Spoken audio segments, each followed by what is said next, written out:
Siapa lagi nih? Bu Siwi. Bu Siwi. Selamat siang Bu Siwi. Gimana kabarnya Ibu? Baik, alhamdulillah. Dari Malang, Pak. Dari Malang. Wah, dekat dengan Oke. saya nih Bu. Saya Surabaya Bu, hometown saya Bu. Wah, Pak Irdam, saya di selatan Bapak nih. Oh, Bapak dari mana Pak Hidayat? Saya posisi sekarang di Banyuwangi, Pak. Oh, Masya Allah. Tetanggaan ya, Pak. Iya, Tetanggaan. tetangga tapi agak jauh itu Pak Miki. Iya. Baik, oke. Pak Nikolas, selamat siang Pak Nikolas. Selamat siang. Dari mana Pak Nikolas ini? Domisilinya? Saya Sidoarjo, Pak. Wah, daerah timur semua nih, Sidoarjo ya. Sedang di kantor atau gimana nih Pak? Masih pakai masker ini? Di rumah aja lah. Oke, baik. Selamat siang nih Pak Muhammad, sedang berkendara sepertinya Pak Muhammad ini. Bentar, Pak, ini. Hati-hati Pak ya. Selamat menyimak ini. Oke. Coba saya sapa lagi Bu Rita Utami. Siang Bu Rita. Iya, siang Pak. Dari mana ini Bu Rita nih domisilinya Bu? Dari Jakarta. Jakarta, baik. Selamat datang Bu. Selamat siang Pak Yusak Bogi. Selamat siang Pak. Apa kabar Pak Yusak? Baik Pak, alhamdulillah Pak. Posisi di mana nih Pak Yusak? Saya ada di Kalimantan Selatan Pak. Wah, Kalimantan Selatan luar biasa. Di mana tepatnya Kalimantan Selatan, Pak Yusak? Ya, masih kondisinya bersama Pak. Di kota Kalimantan Selatan di masih Banjarmasin ya? Di Banjar Pak. Pak? Besar. Ya, di Banjarmasin Banjarmasin Pak.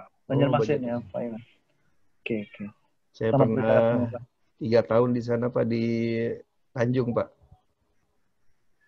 Oh, di Tanjung. Saya di Angsana Pak. Oh ya. Di grupnya Berdiondo Bara Pak. Oh iya. Oh begitu. Itu sepertinya relevan dengan background-nya Pak Hidayat ya itu ya?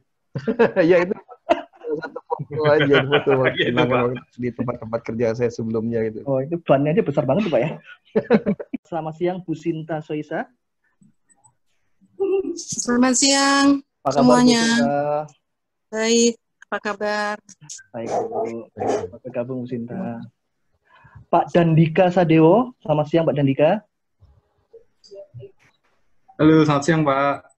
Nah, tadi sudah dinyalakan videonya kok ditutup lagi Pak? Jangan Pak. Domisili di mana Pak Dandika? Sekarang posisi lagi di Di Karawaci, Pak. Karawaci. Oke. Iya. Baik. Oke, selamat datang. Saya Ya, mau terima kasih, menyapa. Pak. Baik. Kemudian ini selamat siang Bu Laila Agustina. Selamat siang, Pak. Saya akan coba sampaikan dulu untuk beberapa informasi mengenai sesi kita pada siang hari ini ya Bapak Ibu. Jadi nanti alhamdulillah pembicara kita Pak Hidayat sudah bergabung bersama kita. Nanti kita akan ada pemaparan dulu dari beliau sekitar 60 menit. Tentu saja nanti akan kami fasilitasi untuk sesi tanya jawab ya Bapak Ibu. Dan silahkan apabila berkesempatan untuk membuka video akan lebih baik. Kita akan coba untuk kalau memang situasi memungkinkan ya Bapak Ibu, kita jadwalkan sesi pada hari ini sekitar 90 menit. Baik, rasanya mungkin kita bisa mulai forum kita pada siang hari ini. Saya akan buka saja. Bismillahirrahmanirrahim. Assalamualaikum warahmatullahi wabarakatuh. Bapak Ibu, selamat siang semuanya. Bapak Ibu, terima kasih dan selamat bergabung pada forum kita pada siang hari ini. Pada siang hari ini kita akan sama-sama membahas untuk mengenai topik yang sudah kita akan fasilitasi ya. Dan alhamdulillah kita sudah ditemani oleh Pak Hidayat. Selama 60 menit ke depan kita akan menyimak pemaparan dari beliau, lalu nanti berikutnya bisa silahkan apabila ada pertanyaan nanti bisa mulai disamakan di chat box juga tidak apa-apa. Nama saya Irdam, saya akan memandu Bapak Ibu dalam 90 menit ke depan. Baik, saya rasa cukup. Silakan untuk Pak Hidayat untuk bisa dimulai materi yang akan disampaikan pada kita semua pada siang hari ini. Silakan Pak Hidayat. Ya, baik. Terima kasih Pak Irdam, terima kasih Pak Miki, dan Bapak Ibu, rekan-rekan semua. Terima kasih sudah hadir. Senang sekali bisa jumpa lagi ya dengan saya, yang katanya kemarin ada yang bilang mirip Gading Marten katanya. Ya, oke. Ini pertemuan kita seperti yang dijanjikan, kita akan pada intinya kita akan membahas tentang PMS atau Performance Management System. Tetapi yang pertama yang saya ingin sampaikan adalah bahwa materi pelajaran ini rencananya akan saya bawa tidak dalam satu pertemuan ini saja. Jadi tidak seperti yang lain, satu pertemuan, satu PMS selesai hari ini enggak. Ya, okay. Tidak. Jadi nanti akan ada pertemuan-pertemuan berikutnya. Saya sudah menyiapkan sampai 4 pertemuan. Ya, karena memang PMS itu intinya ada 4. Ya, ada 4 hal. Ya, ada 4 hal dan sudah saya lagi di pembahasan yang ketiga, ya, yang baru memulai yang keempat. Itu satu. Yang kedua, sebenarnya saya menyasar training ini lebih kepada yang teman-teman kita yang milenial atau yang baru berkarir di SDM, baik itu yang masih new entry atau sudah sampai supervisor, tapi tidak menutup kemungkinan juga buat Bapak Ibu yang sudah sebagai leader, sebagai manager, ya, untuk pengayaan saja, ya, dan bisa juga buat saya sendiri itu bisa jadi koreksi, gitu ya, buat kita bersama juga, karena tidak, ilmu itu luas, ya, jadi bisa dipandang dari sudut manapun, ya. Yang itu yang kedua. Yang ketiga, metode apa yang saya sampaikan ini dan sampai PMS ini akan selesai adalah biasanya kita mengenal dari input, proses, output, begitu ya. Tapi sekarang saya akan bawakannya terbalik, mulai dari output dulu. Tetapi tetap saya akan menyampaikan teorinya juga, ya. Jadi setiap pertemuan itu selalu dari saya nanti akan ada PR. Dan saya ingin PR itu dikerjakan. Kenapa? Setiap PR itu akan jadi bridging, jadi jembatan untuk pertemuan kita yang berikutnya. Jadi makanya nih yang sekarang nih ada berapa? 42 ya, mudah-mudahan bertambah. 42 ini nanti pertemuan berikutnya tentang PMS jangan sampai tidak hadir. Karena nanti ada missing link-nya nanti. Ya, kita bahas di sini satu persatu. Ya, itu yang awalan yang saya sampaikan dulu ya. Kemudian misalnya masih ada pertanyaan yang belum terjawab, kita pakai di grup sementara, ya. Nah, nanti kalau udah ada pertanyaan nanti grup sementara nanti akan dikelola Pak Miki lagi. Baik, ya. Mudah-mudahan bisa dipahami awalan yang saya sampaikan itu, ya. Sekarang, oke.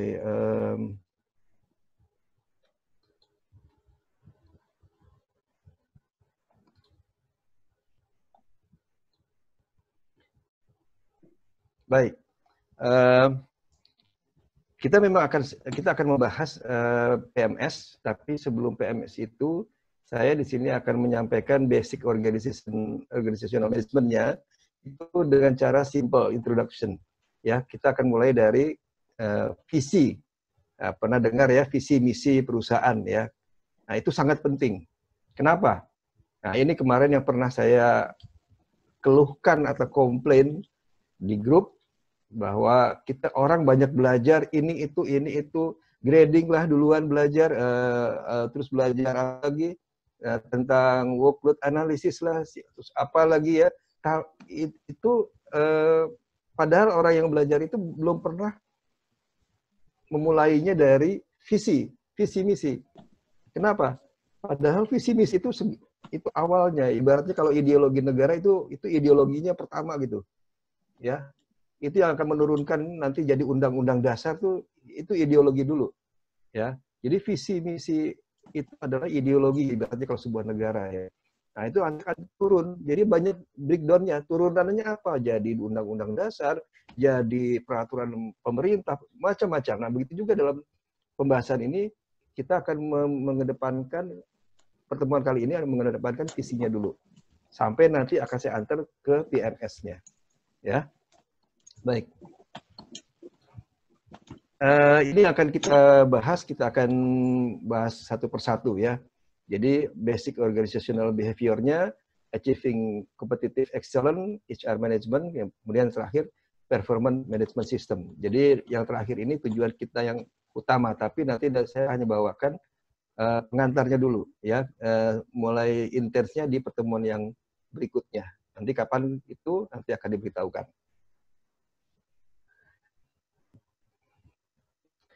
Ya, tadi saya sampaikan, ini harapan saya dari para peserta, ya, sengaja beberapa kosakata saya warnai dengan warna-warna berbeda. Saya juga ingin membiasakan Bapak Ibu untuk belajar mengenali, karena dalam salah satu kompetensi yang diharapkan dari orang SDM itu adalah keunggulan berbahasa Indonesia.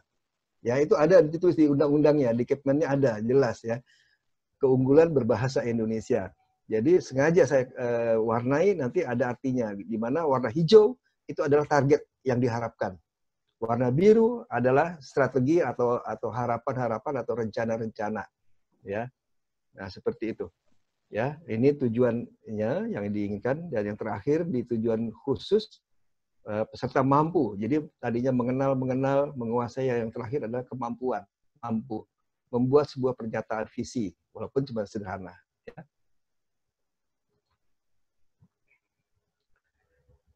Oke, kita mulai ya. Organisasi itu adalah wadah untuk berkumpul. Ya, kayak kita nih kumpul-kumpul di grup HR Wiki, ngapain? Ya, nah itu pertanyaan ini saya coba pakai bahasa sehari-hari, ngapain? Ya kan? Ngapain? Ya harus ada tujuannya, harus ada sesuatu gitu ya. Kalau nggak tahu mau ngapain ya kumpul-kumpul nggak jelas gitu kan, gerombolan namanya, ya kan? Nggak jelas. Nah ini seperti itu, organisasi ya tempat orang berkumpul. Nah, untuk itu ada tujuannya. Apa tujuannya? Ya, itu berkumpul dan bekerja sama secara rasional, sistematis, terencana, dan terkendali. Tujuannya apa? Untuk memanfaatkan sumber daya, sarana prasarana, data, informasi, dan digunakan secara efisien, efektif, ya, untuk mencapai tujuan. Nah, ini ada keyword yang seperti ini yang saya warnai. Tolong Bapak Ibu tulis ya. Karena apa? Karena nanti berikutnya di slide berikutnya ada beberapa juga, dan itu akan jadi sumber inspirasi ketika Bapak Ibu mengerjakan tugas, mengerjakan PR. Ya. Ya, jadi ini organisasi. Banyak definisi, silahkan boleh ya. Saya ambil satu di antara sekian banyak yang berkorelasi dengan tujuan pembelajaran hari ini. Ya, banyak definisinya. Ini salah satunya ya, karena di sini menggunakan kosakata yang sesuai. Ya, ada kata rasional, sistematis, terencana, terpimpin dan terkendali dengan tujuan memanfaatkan sumber daya, sarana prasarana, data dan informasi. Ya, oke, berikutnya. Keywordnya jadi ya dari definisi tadi, terpimpin, terkendali, terencana, sistematis, rasional, optimalisasi sumber daya, sarana, prasarana, data dan informasi. Jadi kalau organisasi itu apa yang harus dimiliki ya? Kalau kita kumpul-kumpul nih, apa yang harus dimiliki? Identitasnya apa yang harus dimiliki? Oh, ada lambang, logo misalnya. Ya, klub motor juga harus punya logonya, ya kan? Ada logonya apa gitu kan? Ya. Nah, tapi ini title-nya apa nih yang harus dimiliki ya untuk sebuah organisasi? Ya, yang harus dimiliki ini dia. Tujuan dan sasaran.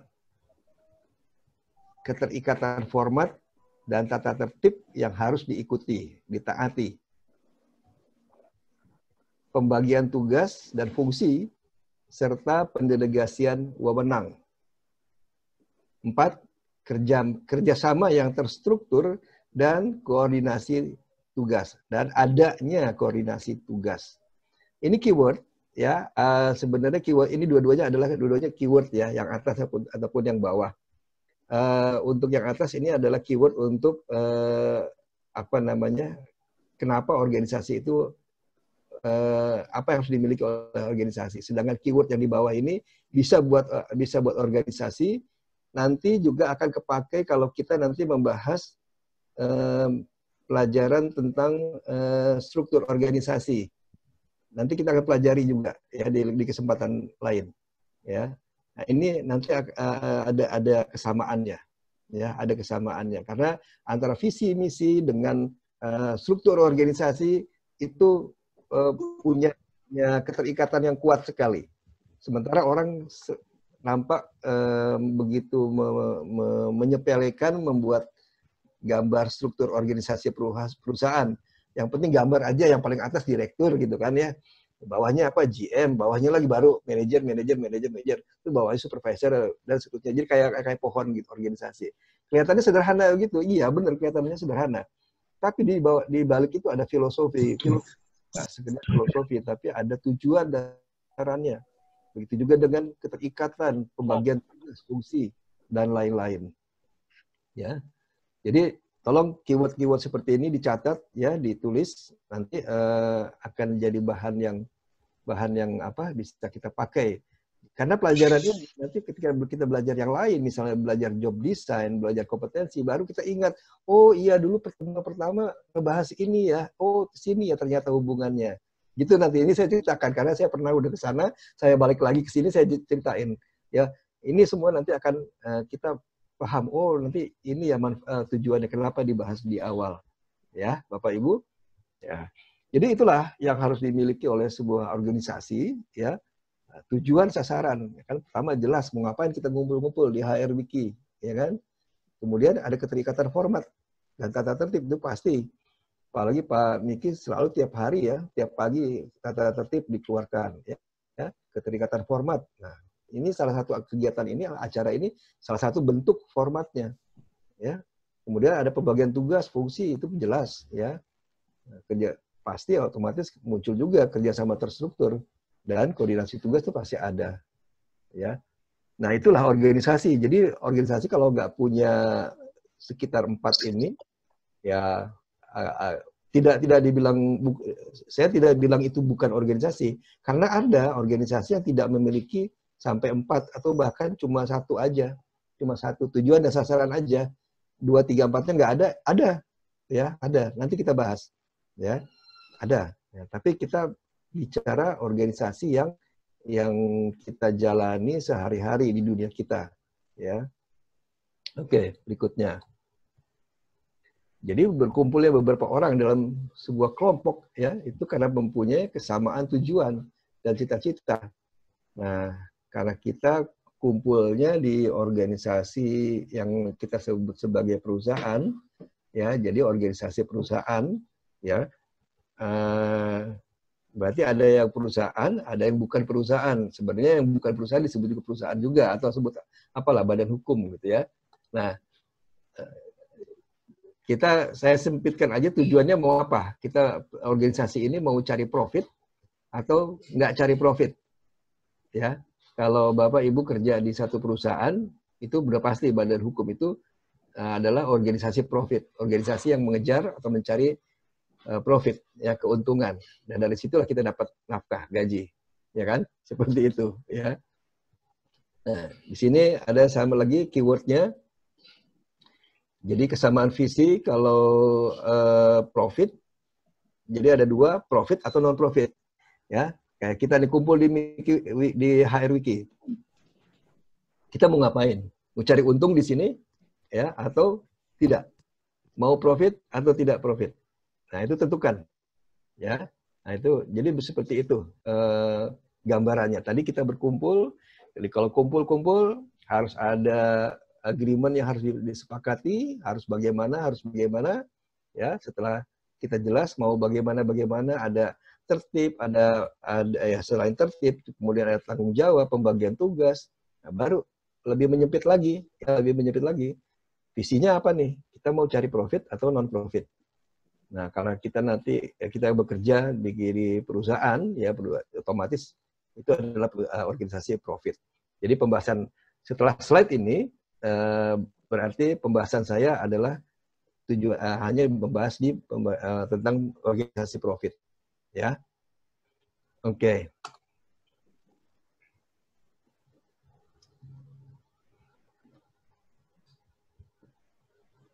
Ya, kalau organisasi profit yang baik itu mempunyai sifat alami, tidak sekedar hanya bertahan hidup saja, ya, tapi juga dia mampu mempertahankan pencapaian puncak. Artinya dia harus mencapai ke puncak keberhasilan dulu dan setelah itu baru mempertahankannya, ya.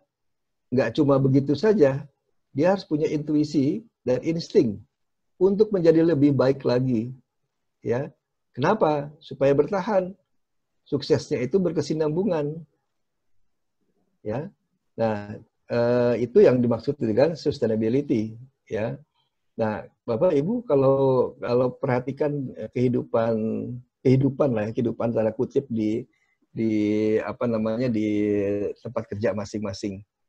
Ada yang ya orang bilang oh ini perusahaan keluarga begitu kan, ada ya.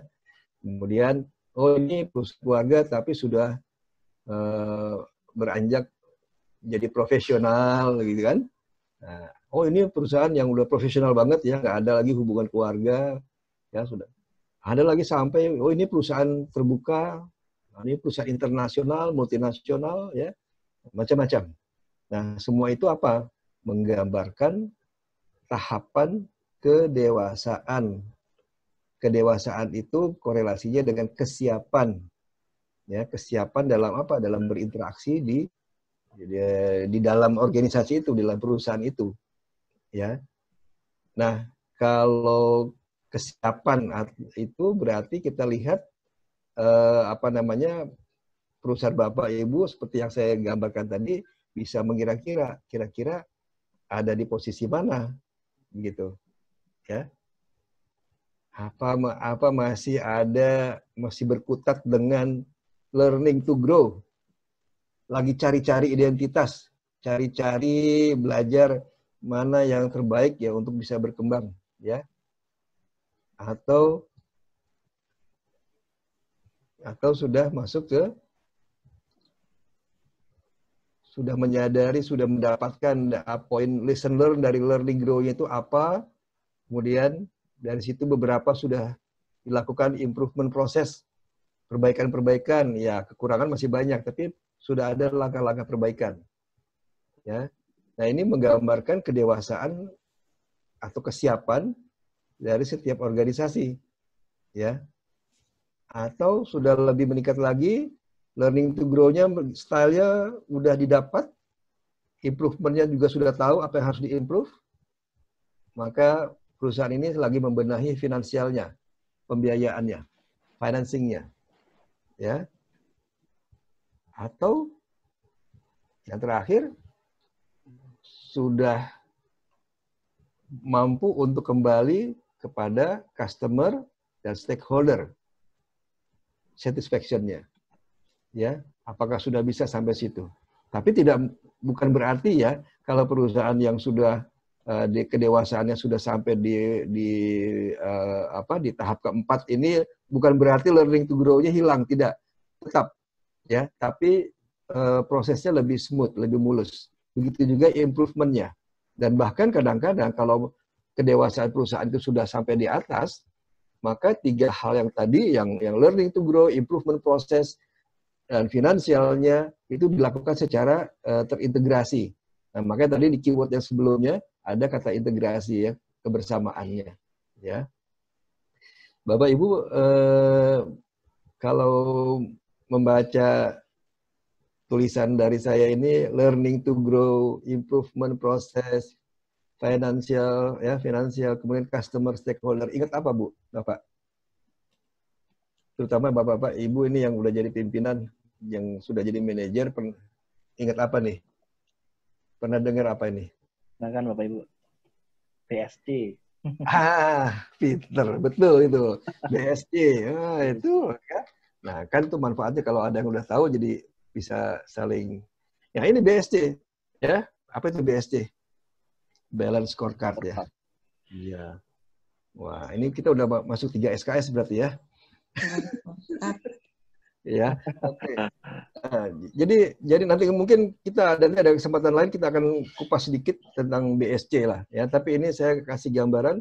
Oh, jadi begitu ya hubungannya BSC dengan kumpul-kumpulnya orang. Nah, tadi adalah bahasa sederhana saya, orang ngumpul-ngumpul gitu ya, mau ngapain gitu kan, mau mencari profit ya. Terus ini di sini ada ngomongin BSC. Oh, itu ya hubungannya. Iya, begitu hubungannya. Jadi BSC juga dijadikan salah satu tools ya untuk memantau kedewasaan dan kesiapan dua organisasi. Ya. Oke. Nah, berarti di sini dari BSC tadi ada keyword-keyword tertentu, kemudian kita bahas kesiapan dan kedewasaan sebuah organisasi yang kita ambil ternyata itu dari BSC. Sekarang kita punya keyword lain berikutnya. Apa keywordnya? Bicara masa depan, ya, bicara soal insting dan intuisi. Nanti cari tahu atau apa bedanya insting dengan intuisi ya. Insting dan intuisi. Kemudian ada kehendak untuk menjadi lebih baik. Ya, yang keempat, nggak sekedar sukses, tapi sukses yang seimbang. Seimbang apanya? Nah, nanti tergantung apa keinginan orang-orang yang ada di dalam organisasi itu. Keseimbangan apanya? Antara keseimbangan materi, non-materi, keseimbangan apa lagi? Teori dan praktik, tergantung nanti jenis dari organisasi itu. Dan berkesinambungan, ya. Tidak hanya angat-angat tai ayam aja, sementara aja, tapi berkesinambungan. Artinya di sini ada perencanaan, ya. Nah, inilah keyword dari organisasi profit. Kalau dikorelasikan dengan kesiapan, kedewasaan masing-masing organisasi. Masa depan. Insting dan intuisinya untuk menjadi unggul itu bagaimana? Mau bagaimana, mau jadi apa? Ya, apakah mau berubah jadi Ultraman? Ya, mau bagaimana? Mau caranya terbang atau mau caranya berdiri di atas tanah saja. Kalau Ultraman bisa terbang-terbang, ya. Nah, untuk menjadi lebih baik itu bagaimana caranya? Caranya bagaimana? Ya, pakai Ultraman misalnya pakai seragam kuning apa seragam merah? Ya, karena tiap warna katanya beda kekuatannya, ya. Kemudian sukses yang seimbang itu bagaimana? Ya. Nah, ini keyword-keyword yang muncul dari organisasi profit. Ya. Berikutnya,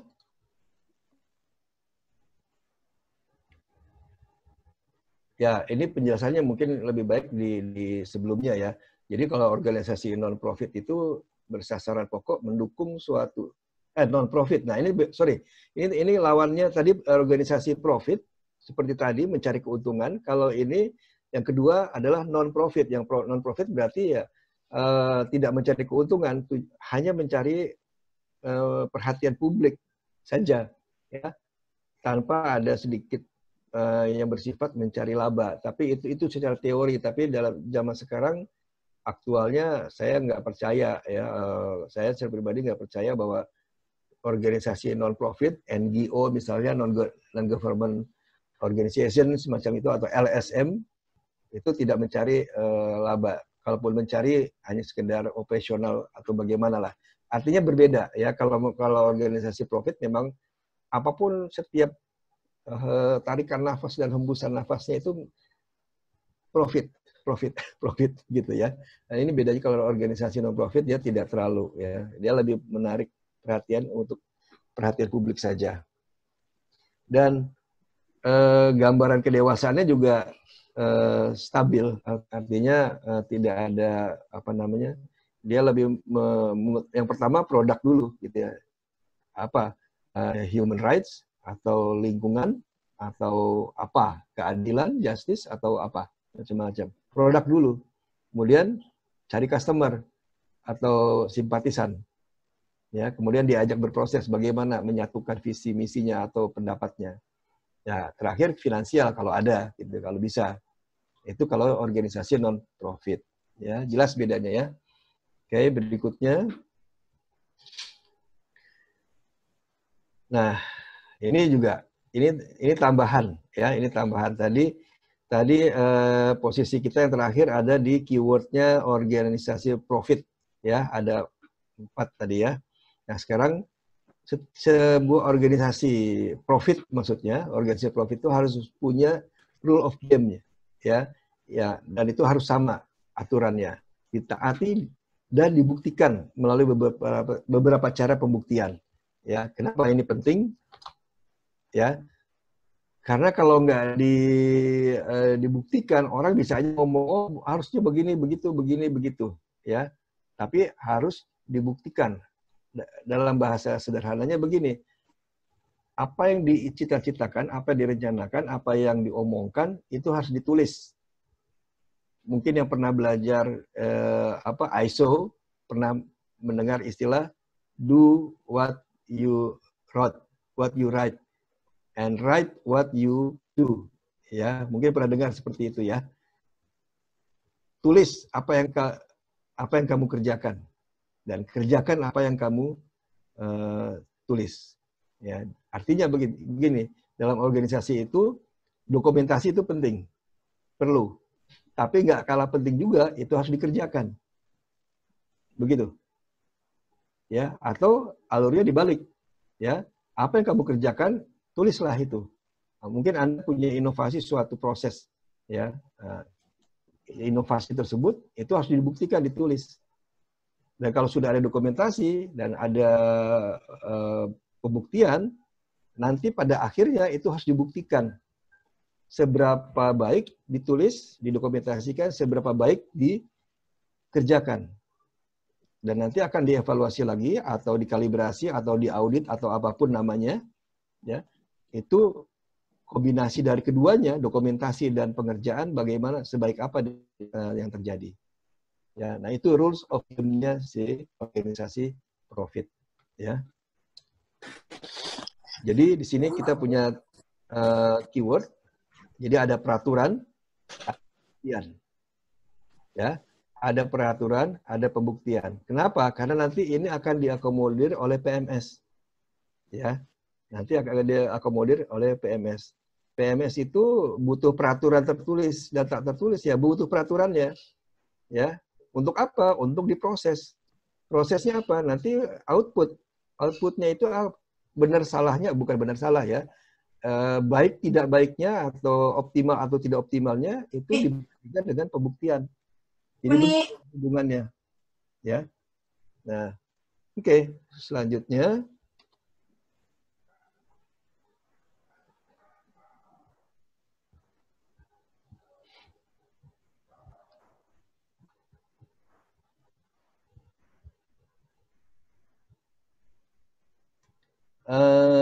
Sedikit agak parkir yang tadi, yang sudah saya sampaikan. Tadi coba sedikit sebentar kita parkirkan dulu ya. Nah ini ada yang namanya proses sukses dari corporate goal ya. Target dari secara corporate. Tadi saya bilang bahwa visi dan misi itu ibarat sebuah negara itu adalah ideologi. Nah dari ideologi itu nanti akan turun undang-undang dasar gitu ya. Nah sama. Visi dan misi ini buat sebuah perusahaan ini adalah awal ya, payung besar ya. Makanya nanti dari visi misi ini akan di breakdown, akan turun kemana aja, semuanya akan berasal dari visi dan misi.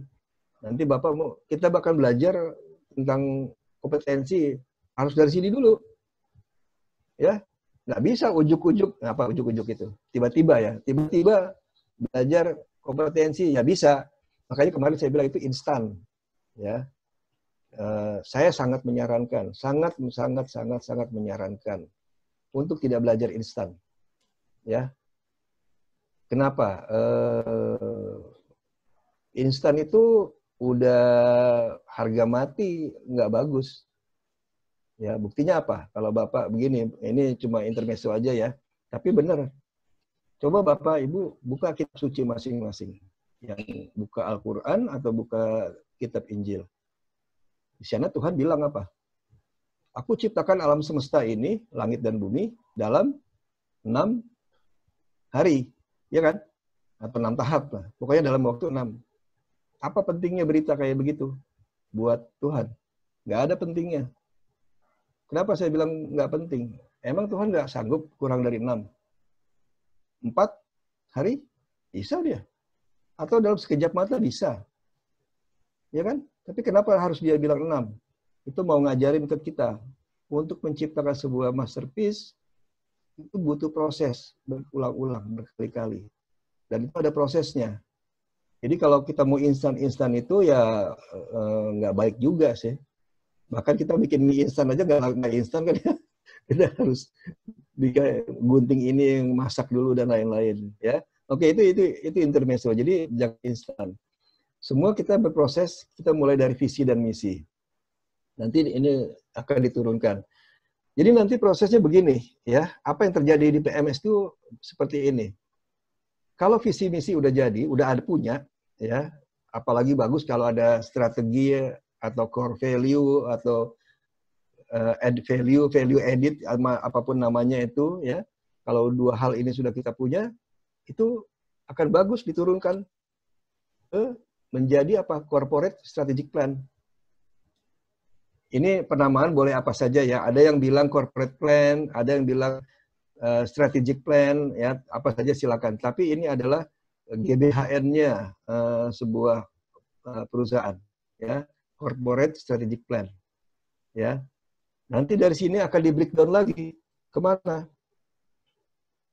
Diturunkan kepada masing-masing divisi atau departemen, ya.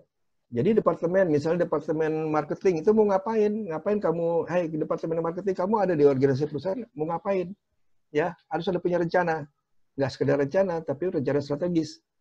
Itu juga departemen safety, SHE mau apa?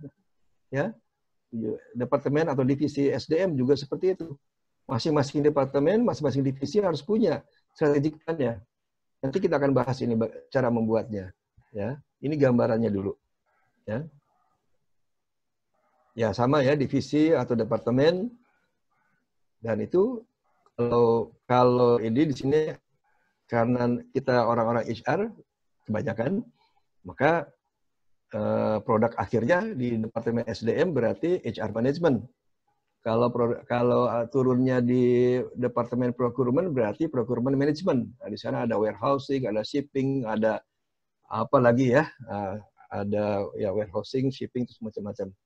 Jadi ini kembali lagi tergantung masing departemen. Dan ini urutannya harus seperti ini. Ya, urutannya harus seperti ini. Ya. Tergantung nanti di produk akhirnya, kalau di sini SDM ya namanya HR management ya. Kalau di safety nanti namanya safety commitment atau safety management ya. Tergantung departemennya. Dan ini enggak selesai sampai di departemen. Dia akan apa? Akan feedback ya ke atas. Resultnya bisa jadi koreksi, bisa jadi measurement, pengukuran ya. Sampai di mana? Sampai tertinggi ya sampai departemen atau divisi. Apakah sampai ke corporate strategic plan? Tidak. Loh, kok enggak? Kenapa? Kan itu turunnya dari strategic plan. Kenapa enggak kembali ke sana? Nah, ini ada pertanyaannya bagus nih. Kenapa? Karena nanti di PMS-nya nanti yang akan yang kembali ke menjadi koreksi untuk corporate strategic plan itu nanti PMS-nya yang akan melakukan itu. Ya. Jadi bukan measurement seperti PA performance appraisal-nya bukan, ya. Tapi nanti ada hubungannya. Oke. Nah, siapa pelaku-pelaku ini? Nah, pelakunya adalah ini dia. Ya. Saya sebutnya tim designer. Designer itu siapa? Yaitu yang visi dan misi strategi core value itu harusnya C-level dan D-level mestinya tahu ya. C-level itu D-level itu tahu ya. C-level itu ya CEO, komisaris ya, terus apa lagi COO yang depannya huruf C lah semua lah gitu ya. Depannya D-level itu D itu direktur, entah itu presdir atau direktur operasional, direktur SDM, direktur finance, direktur apalagi lah ya, pokoknya depannya direktur D gitu ya. Nah, jadi ini yang sebenarnya yang ngerjakan ini siapa? C-level dan D-level. Itu idealnya. Cuma dalam pelaksanaan kadang-kadang ya karena bos ya, C-level menyuruhnya D-level. D-level nyuruhnya ke siapa? Ke GM-nya. GM-nya nyuruhnya ke siapa? Ke manajernya lagi masing-masing. Ya kan begitu ya. Nah, itu memang fakta. Kejadian memang begitu. Tapi itulah awal muasal kenapa nggak ada benang merah. Ya, jadi maksudnya benang merah itu begini, misalnya visi misi menjadi perusahaan garment kelas dunia misalnya ya, menjadi perusahaan garment kelas dunia, tapi karena prosesnya ya itu nyuruh ke direktur nyuruhnya ke GM nyuruhnya ke manajer, akhirnya manajer dikutak-atik. Helikopternya si manajer dengan direktur atau apalagi dengan si level itu beda. Tahu ya maksudnya helikopter view-nya ya, cara pandangnya. Kalau makin ya pimpinan departemen ya seolah dia kacamata kuda aja segini gitu kan. Tapi kalau GM mungkin yang lebih lebar ya. Ya kalau direktur mungkin lebih lebar lagi. Kalau lebih lebar lagi. Nah, dengan ada perbedaan kualitas kacamata itu akan menghasilkan ya kualitasnya sesuai itu. Kalau kacamatanya segini ya kualitasnya ya segini juga gitu. Terus itu harus dikerjakan oleh ditanggung jawabi oleh level C-level dan D-level. Aneh kan itu. Ya. Makanya saya harapkan di sini kalau ada teman-teman milenial yang new entry baru berkarir jadi staff atau supervisor, beruntung sekali Anda belajar sekarang untuk siap jadi C-level, D-level. Ya. Jangan nanti jadi D-level, C-level, tapi nggak pernah belajar. Kasihan anak buah Anda. Anda juga dosa, bikin orang susah. Ya. Nah, ini akibatnya ya. Ini akibatnya. Saya sering temukan kenapa visinya menjadi garment kelas dunia gitu ya. Tapi ketika penilaian performance appraisal, penilaian kinerja, hasilnya tidak mendukung untuk menjadi menjadi perusahaan garment ke muka dunia. Apa sebabnya? Ya ini karena nggak ada benang merahnya. Itu ya, mungkin salah satunya ya itu karena ini nyuruh. Akhirnya ujung-ujungnya manajernya lagi yang ngerjain. Sementara manajer punya kacamata yang terbatas. Ya, seperti itu. Nah, nggak ada benang merahnya ya jadi ibarat kalau saya boleh mengibaratkan itu seperti begini, ibaratnya sekolah kurikulumnya belajar tentang IPA tentang fisika gitu ya, tentang fisika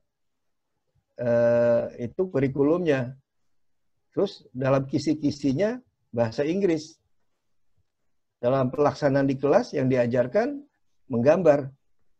Waktu ujian, ya menyanyi, kan nggak nyambung itu. Kenapa?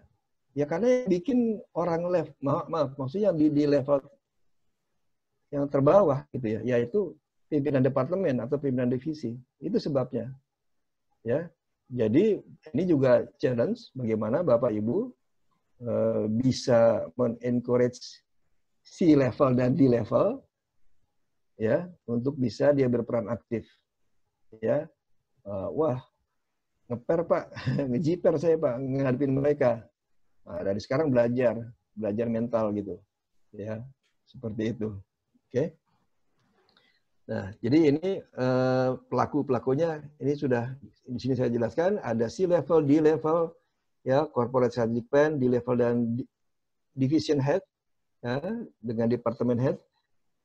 Dan ini nanti sampai section head, group leader, team leader misalnya ya, yang semua yang ada di bawahnya supervisor, nah itu terlibat juga, ya terlibat juga. Setidaknya dalam operasionalnya waktu penilaian kinerja. Dan untuk reviewernya itu macam-macam, ya ada. Jadi ini bisa kita pakai internal dan eksternal audit. Mungkin kalau udah pakai bahasa audit mungkin terlalu keren kali ya, terlalu wah. Nah, itu kalibrasi. Kalibrasi itu artinya koreksi-koreksi. dari SOP yang terjadi, yang ditulis kok tidak sesuai dengan kenyataan, atau kenyataan tidak sesuai dengan SOP, misalnya, itu dilakukan perbaikan, kalibrasi.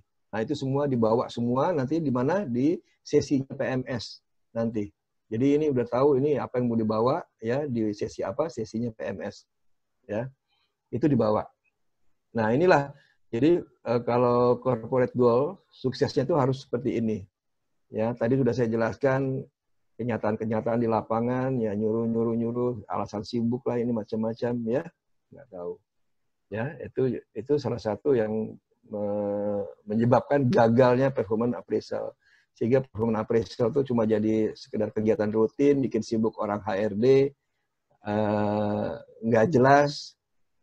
Yang penting habis performance appraisal apa? Yang penting naik gaji gitu ya. Iya. Ya. Ya, jadi taunya gaji aja, naik gaji aja udah. Nggak, orang HRD aja nggak jelas. Taunya gaji, ngurusin gaji. Memang ada nanti di bagian reviewer ini termasuk urusan gaji, CNB.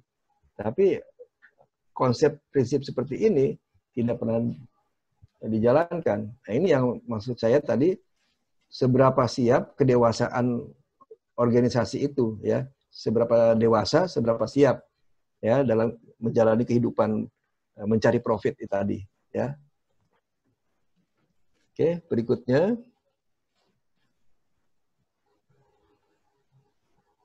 Nah, ini tentang HR management, saya sedikit ambil definisi dari sekian banyak definisi, silakan. Di sini saya ambil salah satunya. Jadi HR yang disebutkan manajemen HRD atau HR management itu seperangkat tools ya yang membantu kita untuk merencanakan, mengatur, melaksanakan kegiatan SDM di perusahaan ya. Jadi seperangkat tools itu apa saja ya? Yang pertama nih, dan harus nomor 1, nggak bisa ditaruh di nomor 2 atau nomor yang lainnya. Harus nomor 1. Nomor 1 apa? Hubungan industri, ya. Hubungan industri itu nomor 1. Yang lain-lainnya silakan mau diacak nomor 2, nomor 7, nomor berapa silakan. Tapi nomor 1 harus hubungan industri dulu. Kenapa?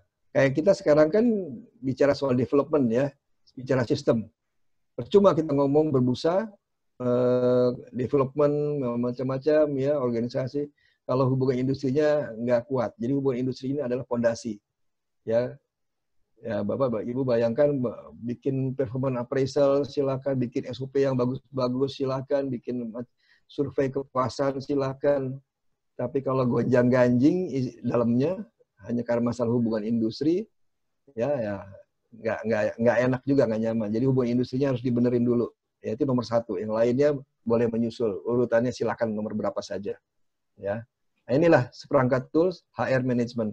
Ada definisi-definisi lain yang lain, ada yang lain misalnya di sini kalau saya menambahkan ada 2 hal. GA sebenarnya bukan HR management, tapi kemarin kan ada yang minta ya. Oke, nggak apa-apa, saya masukin aja ya.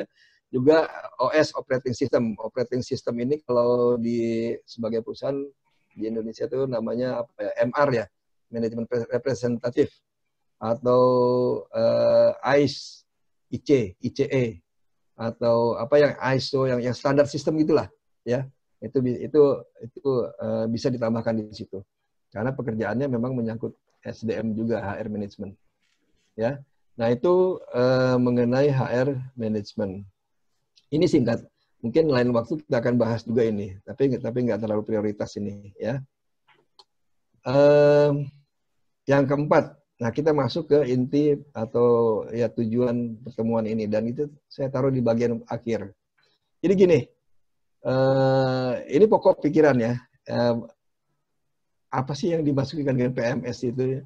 PMS maksudnya Performance Management System ya, bukan PMS datang bulan ya. PMS itu apa sih? Performance Management System itu apa? Terus dia tuh posisi atau keberadaannya dalam HR management itu bagaimana gitu ya? Ya, bagaimana? Terus ada lagi pertanyaan, itu PMS sama nggak sih dengan PA gitu ya? Performance Appraisal, penilaian kinerja. Sama apa enggak gitu?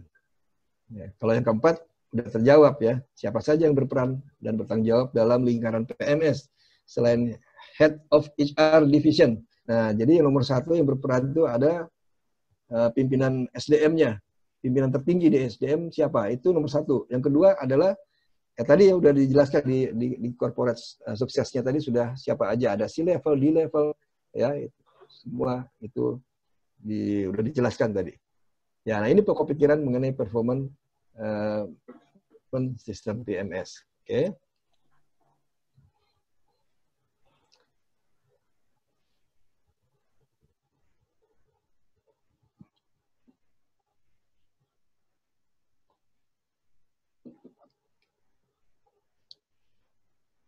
Oke, sekali lagi banyak definisi tentang apa itu PMS ya dari sudut pandang tertentu. Ini saya ambil salah satunya aja, definisi PMS ya. Sekali lagi sengaja saya penekanan dengan warna. Saya ingin menarik perhatian Bapak dan Ibu. Untuk apa? Untuk diperhatikan, dicatat, dan nanti akan metodenya akan kita buat penggunaan perbedaan warna. Terutama nanti kalau kita nanti belajar job design, KPI, job desk, KRA, OKR, itu nanti ada perbedaan warna-warna. Ya. Kenapa? Ya, tadi udah saya jelaskan. Biru itu apa, hijau itu apa. Ya. Oke, di sini PMS itu adalah proses pendekatan sistematik, systematical approaching process, ya. Untuk apa? Untuk peningkatan kinerja. Kinerjanya siapa? Kinerjanya perusahaan, kinerjanya departemen atau divisi, dan kinerjanya ya si karyawan itu sendiri. Jadi tujuannya untuk peningkatan kinerja. Siapa subjeknya? Ya, siapa objeknya? Objeknya itu yang mau ditingkatkan itu si perusahaan itu sendiri, divisi atau departemen, dan karyawan itu sendiri. Itu tujuannya untuk peningkatan kinerja. Gimana caranya? Melalui giat atau melalui kegiatan identifikasi, pengukuran, ya, evaluasi dan perluasan kualitas kinerja itu sendiri. Subjeknya apa? Apa yang diidentifikasi? Apa yang diukur? Kan gitu pertanyaannya ya. Apa yang diidentifikasi, apa yang diukur? Salah satunya yang paling terdekat yang akan kita bahas setelah ini selesai adalah kompetensi. Ya. Jadi yang diidentifikasi itu kompetensinya. Yang diukur itu kompetensinya. Yang dievaluasi, dinilai adalah kompetensinya. Dan dari kompetensi itulah perluasan kualitas bisa dilakukan. Jadi, ini dia benang merahnya. Kompetensi, kita akan bahas kompetensi. Nanti kita akan belajar bagaimana sih, apa itu kompetensi, bagaimana bikinnya. Tapi tetap semuanya harus berawal dari visi misi tadi. Makanya visi misi duluan, pertama yang harus kita buat, harus kita pelajari. Ya, nanti ada rumusnya, ada caranya, ada toolsnya.